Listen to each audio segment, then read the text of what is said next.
When evaluating a country's strength, it's important to consider factors beyond just military and economic power. For the average citizen, a strong passport and a robust economy are often more meaningful. This includes the ability to travel visa-free and use their country's currency abroad. These factors play a significant role in determining a country's overall strength from the perspective of its citizens. The global community is seeking to diversify its trade beyond the reliance on the US dollar. India is currently in discussions with other nations to establish trade agreements using the Indian rupee. This initiative is crucial for establishing the rupee as an international currency, and for India to reach its goal of achieving a $5 trillion economy. It's worth noting that India has demonstrated a remarkable resilience in the global economy, even in the midst of a gloomy economic situation. The IMF has recognized India as a bright spot. Given India's positive reputation on the global stage, it's important to leverage this image to establish ourselves as a trustworthy trading partner in an unpredictable global climate. The move towards trading in rupees, although unconventional, is a positive step in this direction.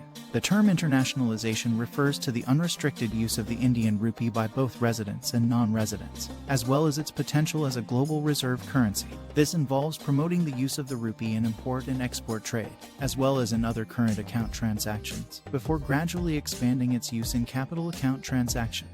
How will India achieve this? To facilitate the use of the Indian rupee as a global currency, a special account known as a Vostro account is required. The term Vostro is derived from the Latin word for yours. A Vostro account is opened by an Indian bank on behalf of another bank, typically located in another country. For instance, if a Russian entity wishes to make a payment in Indian rupee, they would contact an Indian bank and request that the bank open an account to accept payment on their behalf. This means that the Indian bank would receive payment on behalf of the Russian entity. Any payment received from Russia can then be deposited into this account in Indian rupees. Meanwhile, the other bank located in Russia will record the transaction in its deposit books. This ensures that the money belongs to the Russian bank, even though it is being held in an Indian bank.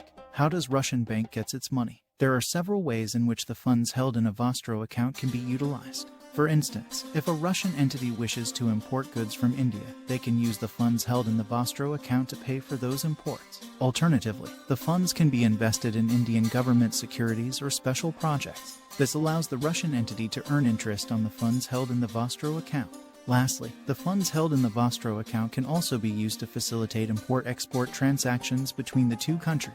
Benefits and risks. The internationalization of the Indian rupee can provide significant benefits to India, including improved management of foreign reserves. Rather than relying on the US dollar, the Indian rupee can be used to settle international trade transactions, eliminating the need to dip into foreign reserves. Additionally, the internationalization of the Indian rupee can help protect India's economic interests. For instance, India relies on cheap Russian oil to meet its energy requirements, but Western countries may try to block such transactions due to their dominance in the international financial system.